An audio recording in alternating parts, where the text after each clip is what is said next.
नमस्कार, मेरा नाम है डॉक्टर पूरू धवन और आज इस वीडियो में हम बात करने वाले हैं नेचुरोपैथी थेरेपीज़ के बारे में और जानेंगे कि कितनी मददगार होती हैं ये नेचुरोपैथी की थेरेपीज़ जो कि हमें अक्सर देखने को सुनने को मिलती हैं।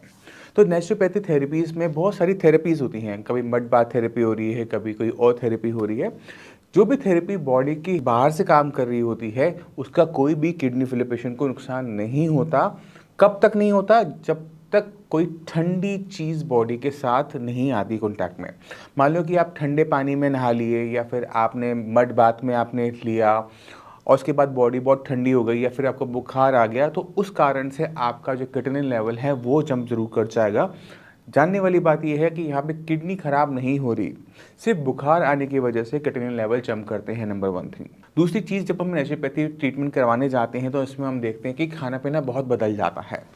अन्न को पूरा तरह से बंद करवा दिया जाता है, ना गेहूँ खाना है ना चावल खाना है।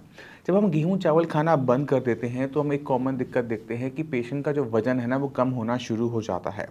अगर आप कोई भी थेरेपी लेते हो, कोई भी ट्रीटमेंट लेते हो और अगर आपका वज़न गिरता जा रहा है तो वो सबसे बड़ी घंटी होता है जो ये बता रहा होता है कि अब आपकी बॉडी वीक होती जा रही है। किडनी फेलियर पेशेंट की बॉडी को हेल्दी रखना बहुत ज़रूरी होता है, क्योंकि किडनी अगर ख़राब हो रही है तो नेक्स्ट स्टेप जो होता है पूरी ख़राब होने के बाद वो डायलिसिस ही होता है। आज मेरी किडनी ख़राब हो रही है, मेरी प्रोबेबिलिटी डायलिसिस की होती है। अगर मैं किडनी को ठीक करना भी चाहता हूँ, इसका मतलब ये नहीं है कि मैं अपनी बॉडी को कमज़ोर कर लूँ, क्योंकि अगर मेरी बॉडी कमज़ोर बहुत ज़्यादा हो जाएगी, वीक हो जाएगी, मेरा बॉडी का वेट 40 किलो, 45 किलो, 50 किलो हो जाएगा, बॉडी इतनी वीक होने पे डायलिसिस लायक नहीं बचती है। आपने हमेशा ध्यान रखना है कि आपकी अगर बॉडी हेल्दी है तो उसके अंदर ख़राब किडनी भी अच्छा काम कर जाएगी, मगर अगर आपकी बॉडी वीक है तो उसमें अच्छी किडनी भी कम काम करेगी, क्योंकि जो खाना आप खाते हो, अपने शरीर को देते हो, वही खाना आपकी किडनी को मिलता है। किडनी का खाना अलग से नहीं होता। तो अगर आप खाने के अंदर अच्छे अच्छे फल खा रहे हो, अच्छी अच्छी सब्जियां खा रहे हो और अच्छी अच्छी फल और सब्जियां सोच के ये सोच रहे हो कि इससे मेरा शरीर चल जाएगा, ऐसा नहीं हो पाता।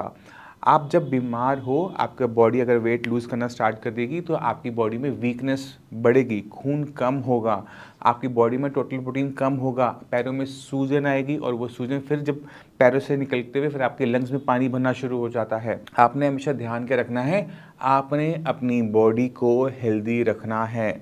अगर आप बीमार नहीं होना चाहते, किडनी फेलियर के पेशेंट नहीं बनना चाहते, तो नेचुरोपैथी से आप शुरुआत कर सकते हो।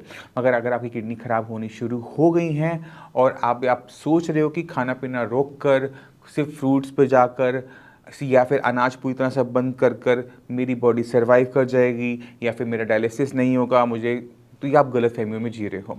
आपको समझने की ज़रूरत ये है कि अगर किसी भी पेशेंट को हमने डायलिसिस से बचाना होता है तो हमारे पास एक ही रास्ता होता है, वो है किडनी की फंक्शनिंग को बढ़ाना।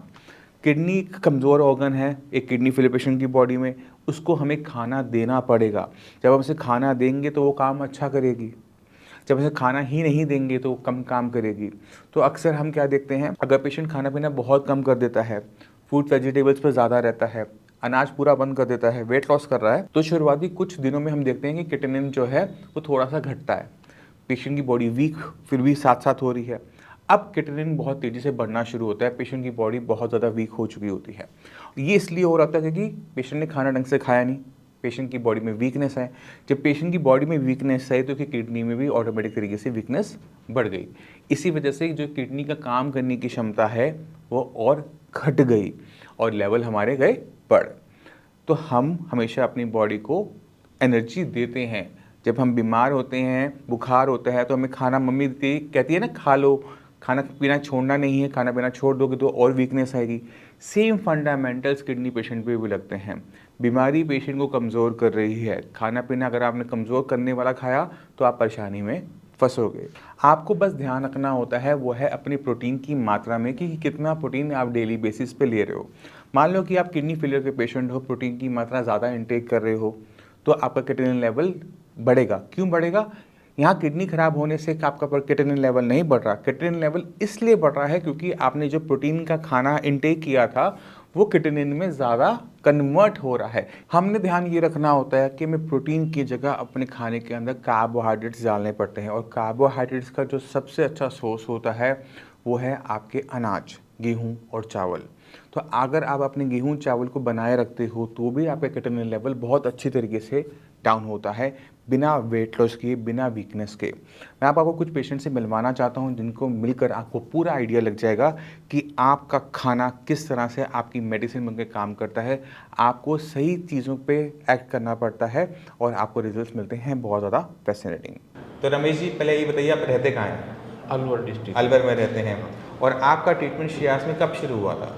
फरवरी के आसपास में। फरवरी में। हाँ। और क्रिएटिनिन के लेवल्स आपके डायलिसिस से पहले कितने रहते थे? 17 के आसपास। 17 के आसपास। और हफ्ते में कितनी बार डायलिसिस हो रहा था फरवरी में? फरवरी में 3 बार। 3 बार डायलिसिस करवा रहे थे। तो ये डायलिसिस कब से चल रहा था आपका फरवरी से पहले? बस फरवरी से ही शुरू। फरवरी में शुरू हुआ था। और अब आपका डायलिसिस हफ्ते में कितनी बार हो रहा है? अब 15 रोज में हो रहा है एक बार। और डॉक्टर क्या बोल रहे हैं कितनी बार आपको ज़रूरत है?